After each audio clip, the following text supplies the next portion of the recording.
भूत होते हैं या नहीं, इस पे बहस तो बहुत होती है, पर सच झूठ का फैसला अपने आप पर छोड़ती हूँ। तो स्वागत है आपका घोस्ट स्टोरीज इन हिंदी में, जहाँ मैं हूँ आपकी होस्ट विदिशा। और अब से हर महीने के 13 और 28 को आप मुझे सुन पाएंगे एक्सक्लूसिवली ऑन स्पॉटिफाई। बचपन से हम सब डरावनी कहानियाँ सुनते हैं। हमें भूतों का एक अलग ही पहचान करवाया जाता है। ऐसी सोच हमारे दिमाग में बस जाती है कि भूत रात को आते हैं, कभी सफ़ेद साड़ी में तो कभी सुनसान वीरान सी जगह पे रात के 12 बजे यूं ही मिल जाते हैं। पर कहानियाँ बस सुनी हुई होती है, और जब तक सुनी सुनाई कहानियाँ आंखों देखी नहीं होती, हम में से किसी को उन कहानियों पे भरोसा होता ही नहीं।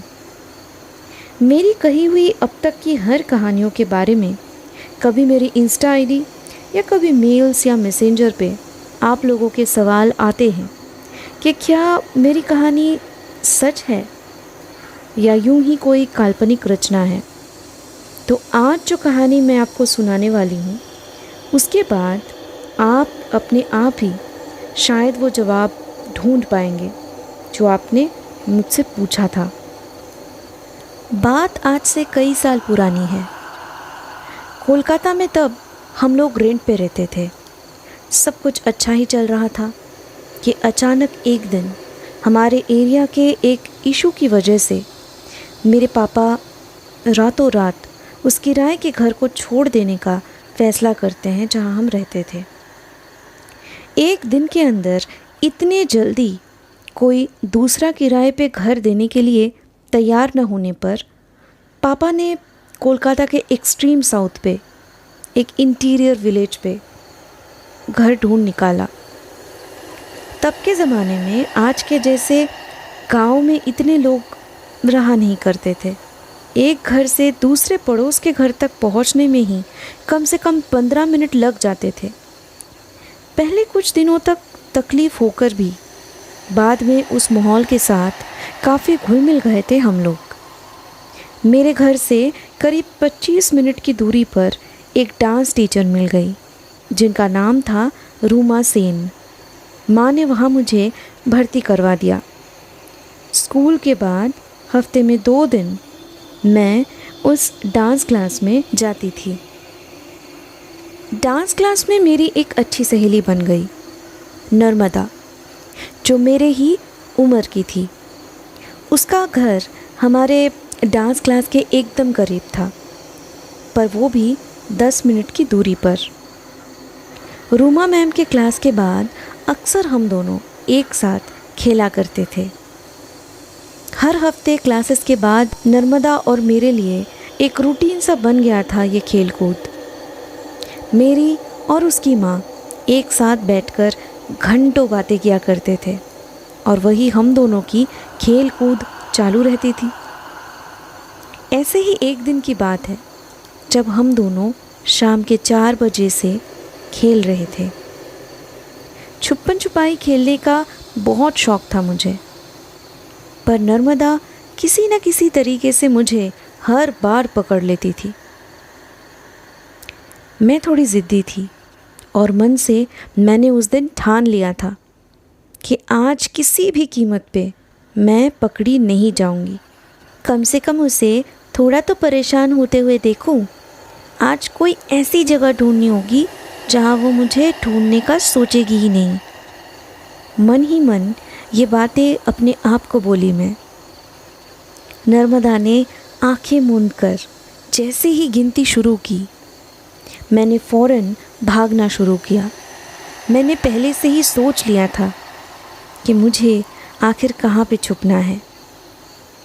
मैं सीधा मैदान की दूसरी ओर पे जो मकान है उस तरफ भागने लगी। उस मकान के एक तरफ की दीवार टूटी हुई थी।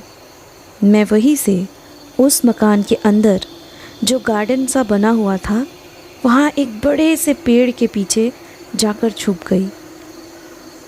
मुझे बस इतना डर था कि माँ को अगर ये बात पता चल गई तो वो मुझ पे बहुत गुस्सा करेगी। इस मकान में कोई रहता क्यों नहीं, कितना बड़ा घर है, मुझे अंदर जाना है, गार्डन में बहुत सारे पेड़ होंगे। ऐसे कई सवाल मेरे दिमाग और ज़ुबान पे आए दिन उठते रहते थे।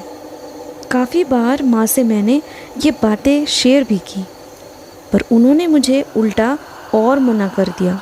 नर्मदा और बाकी दोस्तों को कन्विंस करने की बहुत कोशिश की थी मैंने, पर फ़ायदा नहीं हुआ, क्योंकि वो सब के सब बहुत ज़्यादा डरपोक थे, खास करके नर्मदा।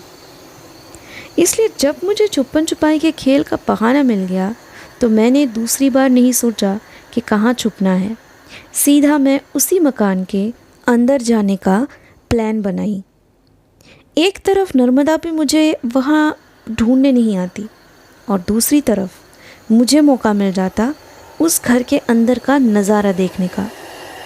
मन ही मन 50 तक गिनती करने पर भी जब नर्मदा मुझे ढूंढने नहीं पहुंची, तब मैं पेड़ के पीछे से निकलकर उस मकान की तरफ अपना कदम बढ़ाने लगी। उस मकान को एक बंगलो ही कह सकते थे। एक मारुति कार पार्किंग एरिया में रखी हुई थी और एक छोटा सा बरामदा भी था उस बंगलो का, जहाँ पे एक आर्म चेयर रखा हुआ था। एक मारुति कार पार्किंग एरिया में रखी हुई थी और एक छोटा सा बैल्कनी भी था उस बंगलो का, जहाँ पे एक आर्म चेयर रखा हुआ था। पर अजीब बात ये थी कि उस घर पे कोई भी नहीं दिख रहा था। चारों तरफ एक सन्नाटा सा छाया हुआ था। मकड़ियों के जाले और सूखे पत्तियों के अलावा उस जगह मुझे कुछ भी नहीं दिख रहा था। लेकिन उनके दरवाजे पे एक बड़ा सा जंग लगा हुआ ताला देखकर मुझे समझ आया कि वहाँ उस घर पे कोई नहीं है। इसके बाद वहाँ रुकने का मन नहीं हुआ और मैं फ़ौरन उस टूटे हुए दीवार की जगह से उस बंगलो के बाहर आ गई। जैसे ही मैं बाहर आई, मुझे सामने रास्ते पे नर्मदा, उसकी माँ और मेरी माँ खड़ी हुई दिखी। मैं माँ के गुस्से को अच्छे से जानती थी। मुझे दूर से ही पता चल गया कि आज मेरे नसीब में पिटाई और डांट दोनों एक साथ लिखी हुई है। अगले कुछ दिनों तक माँ के डर से मैं डांस क्लास के बाद सीधा घर आने लगी। नर्मदा और मेरे बीच में भी थोड़ा मनमुटाव हुआ। उसी की वजह से माँ को शक हुआ कि मैं उस बंगलो की तरफ जा सकती हूँ।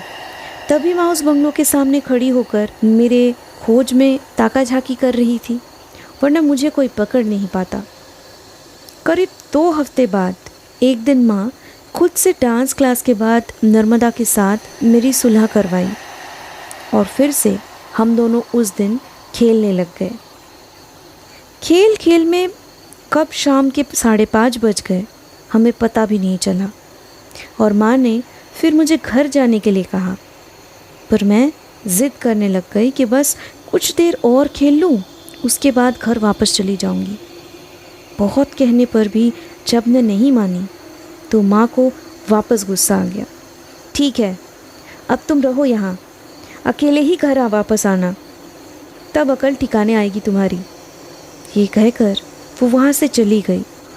करीब 7 बजते ही मुझे पता चला कि काफ़ी देर हो चुकी है। चारों तरफ अंधेरा हो चुका था। नर्मदा की माँ कहीं बाहर गई हुई थी, इसलिए आंटी भी मुझे घर तक छोड़कर नहीं आ सकती थी। नर्मदा अपने घर चली गई और मैंने उसे ऐसा शो ऑफ किया कि मुझे कोई डर ही नहीं लग रहा। दरअसल मुझे समझ ही नहीं आ रहा था कि अब कैसे अकेले घर जाऊं। रास्ते के ऊपर खड़े होकर मैं बस दूर तक देखने की कोशिश कर रही थी। गांव के रास्तों पे इतना लाइट नहीं हुआ करता था उस टाइम। ऊपर से सबके घर बिजली भी नहीं थी। आगे का रास्ता कैसे जाऊंगी, ये सोच के परेशान हो रही थी मैं।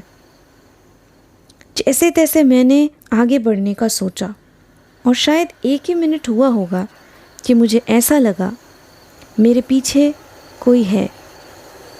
अगले ही पल यूं लगने लगा कि मेरे पीछे नहीं, बल्कि मेरे बिल्कुल बगल में कोई मेरे साथ साथ चल रहा हो। मेरी हिम्मत ही नहीं हो रही थी कि मैं अपनी नज़रें घुमाकर कौन है ये देखूं। भागने का मन बना ही रही थी कि तभी मेरे साथ चलती हुई वो परछाई अचानक बोली, डरो मत बेटा, मैं तुम्हारी मदद करने आई हूँ। तुम्हें घर जाने में अकेले डर लग रहा था तो मैंने सोचा मैं तुम्हारी मदद कर देती हूँ। वैसे भी चांदनी रात होती तो अलग बात होती। मैंने मुड़कर अंधेरे में उस बूढ़ी औरत की शक्ल देखने की कोशिश की जो मेरे लिए इतना कुछ कर रही, पर अंधेरे में बस धुंधला सा एक परछाई ही दिखी। एक झुकी हुई बूढ़ी दादी जिनके सर पे शायद पल्लू किया हुआ था। मैंने धीमी आवाज़ में उनसे कहा, शुक्रिया दादी, पर आप कौन से घर में रहते हो? क्या मैं आपको जानती हूँ? वो दादी शायद थोड़ा मुस्कुराई और फिर बोली, जानती हो पर देखी नहीं होगी।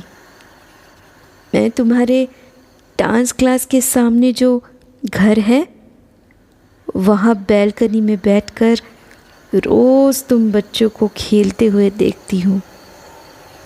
उस दिन तो तुम अंदर भी आई थी मेरे मकान के, पर तुमको तुम्हारी माँ ने मना किया था ना कि उस घर के आसपास भी ना भटको। तुमने उनकी बात क्यों नहीं मानी? ये गलत बात है बेटा।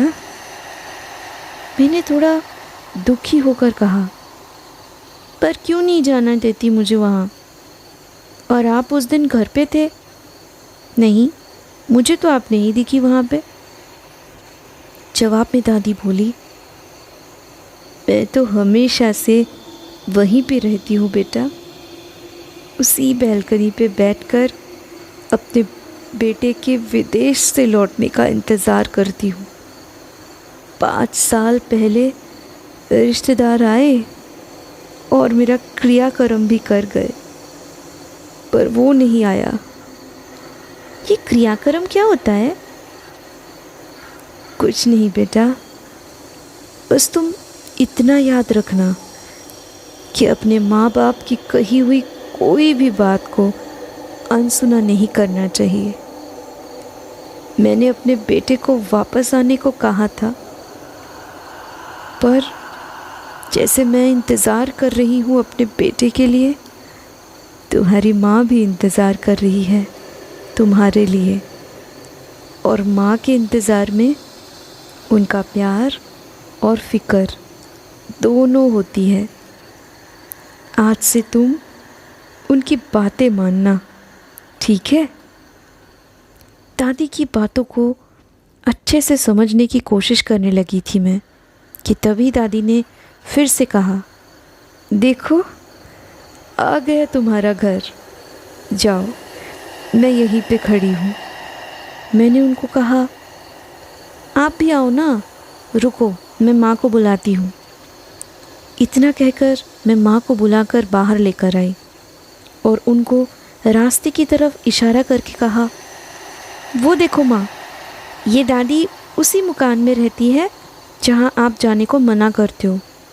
मुझे वो घर तक छोड़ने आई है। पर ना उस जगह दादी खड़ी थी और ना ही कहीं और वो मुझे दिखी। वक्त के साथ साथ मैं समझ गई कि जो छवि हमारे दिमाग में बनाई जाती है भूतों की कहानियों का, वो सच्चाई से काफ़ी अलग है। ये थी आज की पैरानॉर्मल कहानी। आई होप आपको ये पसंद आई होगी। आज एक घोस्ट स्टोरीज़ इन हिंदी को स्पॉटिफाई पे फॉलो करें, जहां मैं आपके लिए लाऊंगी ऐसी कहानियां जो आपके डर के परिभाषा को बदल के रख देगी।